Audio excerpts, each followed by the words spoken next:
자, 하여튼 그림책은 문학적인 그런 어떤 그 특성들을 다 가진 책이다. 그러니까 문학서적으로 전혀 부족함이 없다. 참 훌륭한 책, 훌륭한 문학서적이다. 뭐 그런 이야기를 했습니다.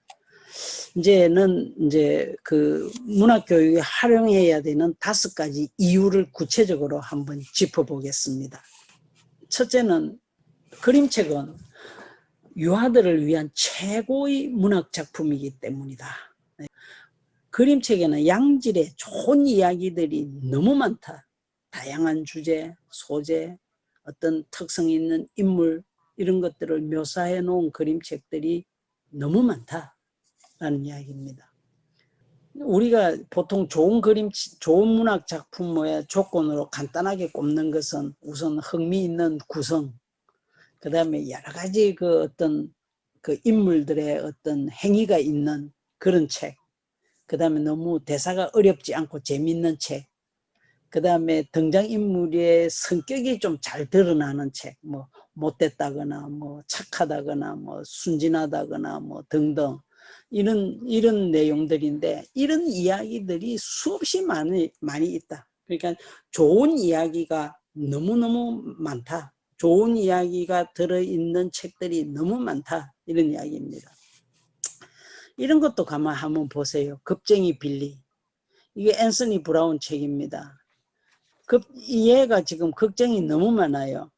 그래서 밤낮 걱정을 해요. 너무 많은 것들을 걱정을 합니다. 어떤 때는 모자가 막 이렇게 날아오는 걸 걱정하고, 어떤 때는 신발을 뭐 이렇게 신발 걱정도 하고, 어떤 때는 구름 걱정도 하고, 그 다음에는 뭐 날마다 이렇게 걱정을 해요. 그러니까 아버지가 뭐라고 이야기하느냐면 이렇게 이야기를 합니다. 걱정 마라 얘야. 그런 일은 절대 일어나지 않는다. 그건 다 네 상상일 따름이다. 이렇게 이야기합니다. 엄마도 이야기합니다. 뭐라고? 걱정 마라 아가야. 무슨 일이 있더라도 엄마가 아빠가 너를 꼭 지켜줄 거야. 이런 이야기를 합니다. 그런데 이제 얘가 하루는 어디로 가느냐면 할머니 집으로 갑니다. 할머니 집에 가서 이제 소위 말해서 잠자리가 바뀐 거죠. 잠자리가 바뀌었으니까 더 걱정이 되는 겁니다. 더 걱정이 되니까 도저히 견디다 못해가지고 할머니인데 가죠. 할머니인데 가서 사실대로 이야기합니다. 그러니까 할머니가 뭐라 그러냐면 이렇게 이야기합니다. 참 재밌는 상상이로구나. 그건 네가 바보 같아서 그런 게 아니란다. 아가야, 나도 너 만났을 때는 너처럼 그런 걱정을 많이 했다. 내가 네게 줄 게 있다. 이러면서 할머니가 방에 들어가서는 뭔가 들고 나오셨어요. 그리고 이 애들 인형을 주면서 이게 걱정 인형이다. 잠들기 전에 이 인형들에게 네 걱정을 한 가지씩 다 이야기하면, 그렇게 하고 베개 밑에 넣어두면 이 걱정 인형이 니를 대신해서 걱정을 다 해준단다. 이렇게 이야기를 합니다. 그래서 정말 그날 밤에 편안하게 잘 잤습니다. 그 뒤에 이야기는 또 더 재밌게 구성이 되죠. 그렇게 해서 나중에는 막 이 인형들이 또 걱정을 할까봐 걱정을 해서 또 인형들을 위한 또 걱정 인형들을 또 막 만들고, 이렇게 해서 그 걱정에서 이제 벗어날 수 있게 됐다 하는 이야기입니다. 앤서니 브라운 책들은 참 우리들에게 인기가 많은 책이고 우리 엄마들이 참 좋아하는 책이어가지고 참 이야기거리가 많은 책입니다. 여기서 우리 잠깐 한번 봅시다. 문학서적에서는 우리의 삶의 모습이 들어있어야 된다. 우리의 삶을 보는 것이기 때문에 요만할 때 아이들은 그냥 괜히 걱정을 많이 할 수도 있어요. 예. 근데 아버지는 뭐라고 이야기합니까? 그건 너 이상한 상상하지 마라. 도저히 절대로 그런 일 없어. 아빠는 그렇게 이야기합니다. 엄마는 뭐라고 합니까? 걱정 마라. 내가 지켜줄게. 내가 니를 위해서는 무슨 일이든지 다 할 수 있다. 이렇게 이야기합니다. 할머니는 뭐랍니까? 할머니는 그거 참 재밌는 상상이구나. 할머니 뭐합니까? 아이에게 공감을 해줍니다. 그거 절대로 일어나지 않는 일이야. 아니 내가 책임질게. 이 이야기가 아니에요. 할머니는 어떻게 합니까? 여기서 할머니의 그 아이의 그 정서적인 그런 어떤 불안을 이해하고 그걸 도와주기 위해서 어떤 해결책을 생각해내고 하는 그런 모습을 우리가 볼 수 있어요. 이 간단한 이야기지만 여기서 인물들의 성격이 다 드러나요. 이런 책들이 이런 시절의 아이들에게 흔히 일어날 수 있는 이런 문제들을 다룬 이런 책들이 이것뿐이겠느냐고요. 수없이 많이 있는데 그 중에서 참 양질의 좋은 이야기들을 골라서 아이들에게 읽어준다면 한 권 읽어주고 두 권 읽어주고 이런 문제를 한번 생각해보고 또 한 번 다른 이야기 생각해보고 해보고 이게 얼마나 아이의 삶에 중요한 영향을 미치겠느냐라는 거죠. 네, 이런 이야기들이 무진장이 있으니까 문화교육에 이런 것들을 충분히 이야기해서 이걸 뭐 하자? 우리들의 삶과 연결해서 이야기를 나누면서 아이의 삶에 영향을 미칠 수 있도록 만들어주는 것이 문화교육이다. 이렇게 보시면 되겠습니다. 두 번째는요. 그림책은 시각적인 정보를 제공하기 때문에 유아들의 상상력을 자극할 수 있다. 그래서 인간 경험을 더 생생하게 만들고 구체화하는 데 도움이 된다. 이 같은 말 비슷하게 하는 것 같아서 여러분 자꾸 혼란스러울 것 같은데 제가 조금 설명을 해드릴게요. 한번 봅시다. 이거 우리나라 작가의 작품입니다. 유진. 머리 묶어주세요. 엄마가 동생을 낳으러 병원으로 갑니다. 그 아빠가 이제 엄마가 없는 빈자리를 다 메꿔야 됩니다. 그런데 문제가 뭐냐면은 이 아이의 머리를 묶어줘야 됩니다. 근데 아빠가 한 번도 이 머리를 묶어줘 본 적이 없어요. 그래서 처음에 했더니 영 엉망이 됐어요. 그러니까 기분이 좀 상한 채로 학교를 갔어요. 그렇게 했는데 아빠는 뭐를 하느냐면은 이 아이의 머리를 잘못 금요일에는 무슨 파티가 있어서 머리를 잘 묶어줘야 되는데 도저히 방법이 없어요. 그래서 아빠가 연습을 열심히 합니다. 출근길에 지하철에 앉아서도 연습을 합니다. 옆에 사람들을 이렇게 쳐다보기도 해요. 저 아저씨가 뭘 하나 이렇게. 그리고 집에 와서도 연습을 해요. 지금 연습을 하는데 뭐 어쩌고 있습니까? 아이가 뒤에서 보고 있지요. 그렇죠? 그림이 그려지지요. 그림이 그려진다는 말이 무슨 말입니까? 상상이 된다라는 이야기입니다. 자, 지금 시계가 몇 시입니까? 예? 어디쯤에 시계가 있냐고요? 여기 보세요. 10시가 됐는데도 내일 출근해야 되는데도 지금 아빠는 열심히 합니다. 뭐에다가 입에다가 줄을 매고 해가지고 열심히 머리 묶는 연습을 하고 있어요. 인형을. 이 아이는 뭘 생각하겠습니까? 엄마의 빈자리를 이렇게 메꿔줄 수 있는 아빠가 있다면 이 아이는 절대로 빗나가지 않을 것이다. 아이는 모르는 것 같아도 아빠의 마음을 다 알고 있다라는 이야기입니다. 이 그림책의 이야기는 보이지 않는 인간의 감정, 마음, 인간의 생각을 다루기 때문에 잘 안 보여요. 안 보이는데 이 그림이 있음으로써 우리는 인간의 마음을 이해한다. 충분히 상상할 수 있게끔 우리의 상상력을 자극하는 그런 시각적인 정보들이 있어서 아주 훌륭한 문학서적이다. 이걸 가지고 그냥 아빠는 열심히 연습을 하고 있고 뭐 어쨌다. 아빠는 은수가 좋아하는 모습을 떠올리며 열심히 연습했어요 하고 넘어가는 게 아니라 여기서 우리는 뭐를 가지고 이걸 가지고 우리 삶의 이야기로 연결할 수 있다는 겁니다.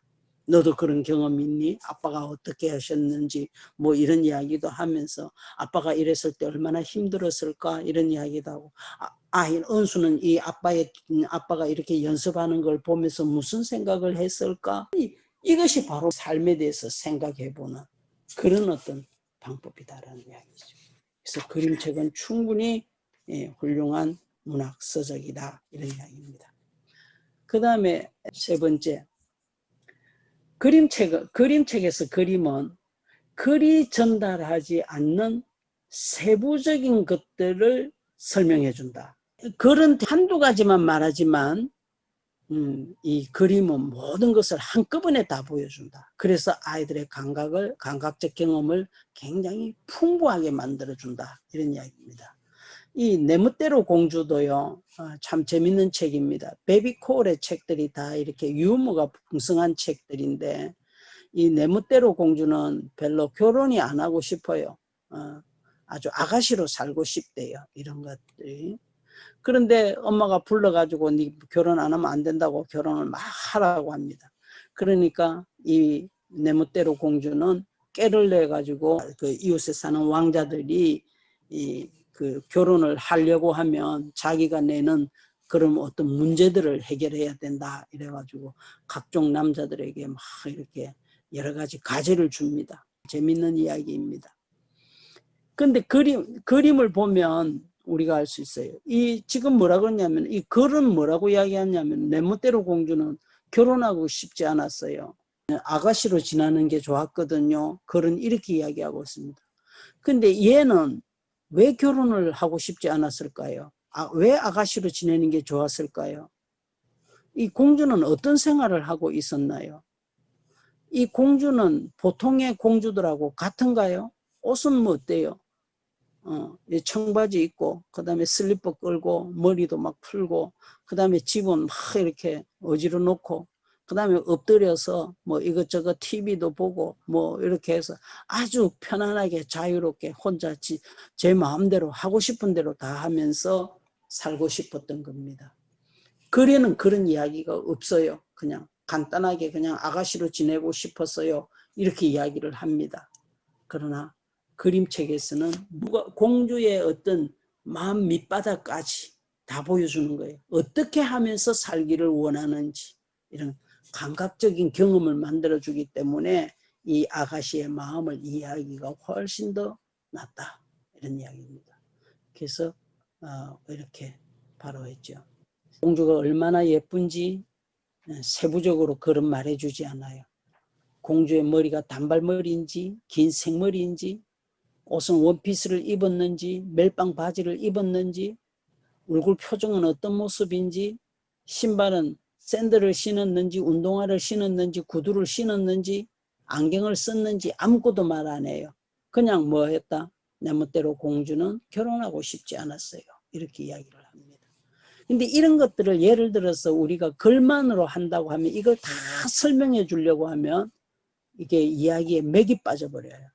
그러니까 안 된다라는 거죠. 그 다음에 네 번째 이야기.